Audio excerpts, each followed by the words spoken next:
मोदोमनाय बिबारखौ रावबो दोनखोमानो हाया, बियो स्प्रेड जाखायो। नंगौ, बाथ्राया सैथो। सुंद' आपडेट्स लानानै फिन खेबसे चेनेलाव फैफिनबावनाय जाबाय रायजोफोर। आङो बारा गोलाव खालामनो सानाखै आरो बारा आङो बुंनोबो सानाखै आरोना।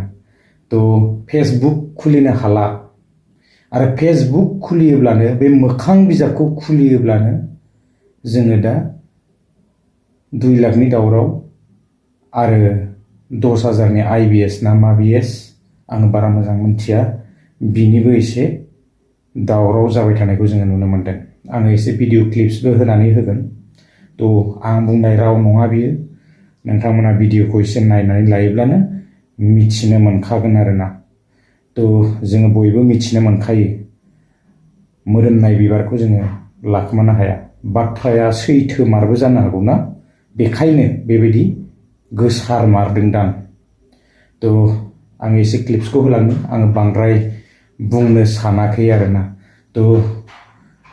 सरकारा जनाया बारा दिन जायाखै, दानो बेबायदि आराम्भ जाहाङोबा मा जागोन नङा होनबा?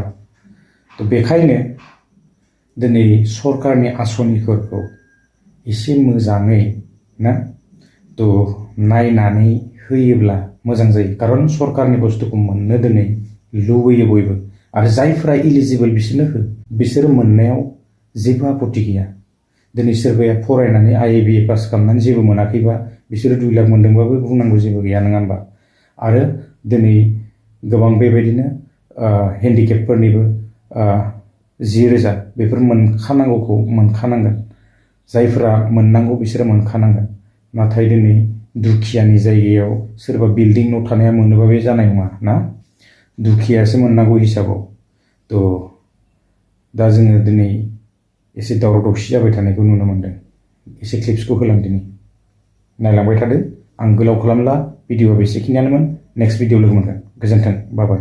मानगोनां हाग्रामा महिलारि साननि दैदेननाय बिथांमोननि माखासे सामसानि जि लिस्ट बानायनाय, जे बिथांमोना दिनै मा होनदों BPFनि न'खरसेयावनो 7 मोननाय जि प्रुफ, बे प्रुफ तथ्यखौ लानानै आङो माखासे बाथ्राफोरखौ बुंथिनो थाखाय लादों। मानोना दिनै बिथांमोननि लिस्टआ जोंनाव फैदों, माखासेखिनि लिस्टआ थांनाय 27 तारिखआव आं कमप्लेन खालायनाय बाथ्रा नङा बियो, BPF कमप्लेन खालायनाय बाथ्रा बियो। बबे BPFआ कमप्लेन खालायदों नोंथांमोना आं फरायथिनानै खोन्थानो नागिरदों। जे मा होनदों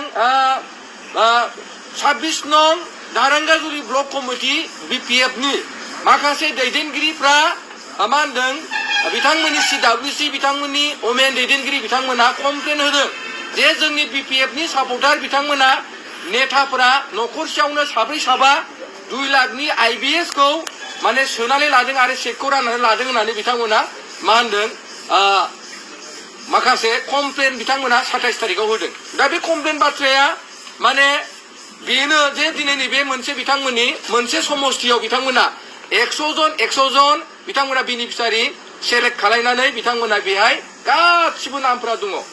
दा बेहाय बिथांमोना कमप्लेन खालायनायनि जों नामखौबो थयथ' खालायनायबाय। नोंथांमोना जुदि नंखाय सानदोंब्ला जे नैबे मानगोनां मा होनदों बेहाय रबित नार्जारिनि फेमिलिया गासै 9, अर्थात बिथांमोननि न'खरानो 7 लादों। बिथाङा रबितआबो लादों, रबितनि हिन्जावाबो लादों, रबितनि हिन्जावनि बिनानाव सानैयाबो लादों, आरो बेजों लोगोसे बिनि बियादै फिसायाबो लादों। आरो बेबायदिनो मा होनदों जादब अधिकारी होनो बिथाङाबो मा होनदों बिथांनि फेमिलियाबो 6 लादों गावजों लोगोसे 6। दा दिनै बिथांमोना बुंदों जे दिनै माने BPF सरकार फैनाय लोगो लोगो जों रायजो राजानो जोङो आनएमप्लयिं मानसिफोरनो जोङो 2 लाख थाखा होगोन होननानै बिथांमोना बाथ्रा बुंदोंमोन। नाथाय जों नुबाय बिथांमोना दिनै 2 लाखखौ रायजो राजानो होनो नालागे गाव गावनि न'आवनो रानलायलायनानै गाव गावनि गेजेरावनो गुलाय गुजाय जानायखौ जोङो दिनै नैबे प्रमान आकारै नोंथांमोननो रोखायै फोरमायथिदों।